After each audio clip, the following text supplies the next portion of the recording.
नमस्कार, मैं हूं दीपाल राणा। आप देख रहे हैं योर मनी, पर्सनल फाइनेंस से जुड़ा हमारा खास शो जो हम रोज लेकर आते हैं आपके लिए, ताकि आपको सिखा सके निवेश के गुर।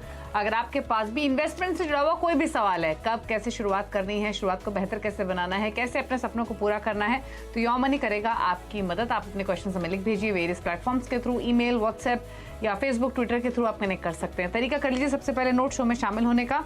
आप अपने सवाल हमें लिख भेजिए, हैशटैग आस्क आवाज योर मनी आपको लिखना है। दरअसल फेसबुक, ट्विटर पर सीएनबीसी आवाज के पेज पर जाइए और वहाँ पर हैशटैग आस्क आवाज योर मनी लिखकर अपने क्वेश्चंस हमें लिख भेजिए। इसके अलावा आप अपने ईमेल भी कर सकते हैं अपनी क्वेरीज को yourmoney@nw18.com। 7045220000 ये हमारा व्हाट्सएप नंबर है। तो काफ़ी सारे ऑप्शंस आपके पास है शो में कनेक्ट करने के लिए। आज के एक्सपर्ट्स आपको इंट्रोड्यूस कराते हैं। वाइस इन्वेस्ट प्राइवेट लिमिटेड के सीईओ हेमंत रुस्तगी हमारे साथ मौजूद हैं। हेमंत जी नमस्कार, स्वागत है आपका। और सबसे पहले तो क्वेरीज लेने से पहले बात करेंगे लमसम इन्वेस्टमेंट की। काफ़ी बार जब हम पोर्टफोलियो का डिस्कशन करते हैं, एसआईवी पोर्टफोलियो के साथ साथ लमसम पोर्टफोलियो भी इन्वेस्टर्स के पास होता है, तो जानना चाहेंगे लमसम इन्वेस्टमेंट म्यूचुअल फंड्स में कितनी सही होती है, कौन से कैटेगरी ऑफ इन्वेस्टमेंट्स को इन्वेस्टर को ये सूट करती है, क्या सजेशंस?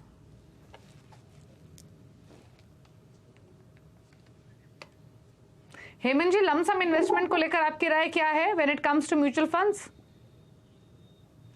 आई थिंक देखिए, लाइफ में ऐसे काफी ओकेजन्स होते हैं एज एन इन्वेस्टर जब हमारे पास एक लमसम पैसा होता है। ऑब्वियसली वहां पे दो इंपॉर्टेंट चीजें हमें देखने की है कि एक तो ये जो लमसम पैसा है इसका ऑब्जेक्टिव क्या है, यानी हमें इसको शॉर्ट टर्म के लिए इन्वेस्ट करना है या किसी पर्पस के लिए हमारे पास वो पैसा है, तो ये बहुत ही इंपॉर्टेंट है डिसाइड करने के लिए। और दूसरी बात ये कि हमारा ऑब्जेक्टिव क्या है उसका। तो नॉर्मली क्या होता है, देखिए अगर जैसे आपके पास अगर शॉर्ट टर्म के लिए पैसा है, पार्किंग के लिए जो हम बोलते हैं, मान लीजिए एक लमसम पैसा है आपके पास, आप चाहते हैं कि इसको थोड़े समय के बाद कोई आपको एसेट खरीदनी है या आप चाहते हैं कि इसको कहीं इन्वेस्ट करने का जब तक हमें अच्छा मौका नहीं मिलता तब तक हम इसको क्या करें।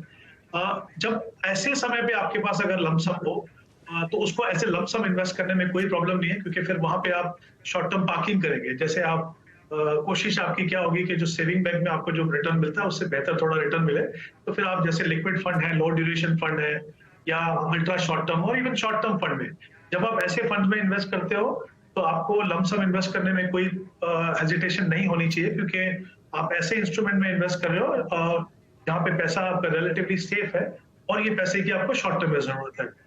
दूसरा, कभी कभी ये होता है कि आपके पास ऐसा पैसा है, मान लीजिए आपको बोनस मिला या कुछ और किसी सोर्स से आपको पैसा मिला जिसको आपको इन्वेस्ट करना है, तो अगर ये लॉन्ग टर्म का पैसा है, इन्वेस्टमेंट में जाना है, फिर आपको ये देखना पड़ेगा कि हमारा इसमें ऑब्जेक्टिव क्या है।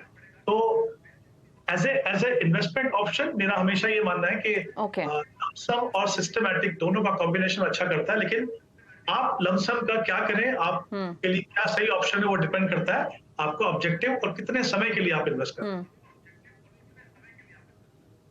ओके अच्छा, अगर कोई लॉन्ग टर्म के लिए इन्वेस्ट करना चाहता है, लमसम ही उसको इन्वेस्ट करना है, तो अब यहाँ भी कौन सी कैटेगरी के फंड्स चुनने चाहिए इन्वेस्टर्स को अगर लॉन्ग टर्म विजन लेकर लमसम कहीं पैसा डालना है? तो देखिए, इससे पहले कि हम देखें कि हमें कौन सी इन्वेस्टमेंट ऑप्शन में जाना चाहिए, ऑफ कोर्स लॉन्ग टर्म में हम हमेशा बात करते हैं कि या तो आप हाइब्रिड फंड में जाएं या तो फिर आप इक्विटी फंड में जाएं। एक चीज और इम्पोर्टेंट यहाँ पे देखनी है कि जो लमसम पैसा जो आपके पास अवेलेबल है पर इन्वेस्टमेंट, वो आपके ओवरऑल पोर्टफोलियो का कितना प्रोपोर्शन है। मतलब हम एग्जांपल लेते हैं कि अगर मान लीजिए आपका 20 लाख का पोर्टफोलियो है और आपके पास 5 लाख रुपए इन्वेस्ट करने वाले, तो आपके पोर्टफोलियो का वो 25% है। तो फिर आपको जरा सोचना पड़ेगा कि वो एक मुश्त लगाएं या फिर सिस्टमैटिक के साथ मिक्स करके लगाएं। दूसरी बात, अगर आप मान लीजिए एसआईपी से इन्वेस्ट करते हैं और मान लीजिए आपकी एसआईपी जो है 25,000 रुपए महीना है, तो आप 3 लाख रुपए इन्वेस्ट कर रहे हैं, उसके सामने अगर आपके पास 1 या 1.5 लाख रुपए का लमसम अमाउंट है, तो फिर आपको even as a lump sum invest करने में भी प्रॉब्लम नहीं होती है, क्योंकि आप in any case over a period of time आप एवरेज कर रहे हैं। तो दो ऑप्शन है, जैसा मैंने कहा, ये दो फैक्टर तो आपको कंसीडर करने ही है।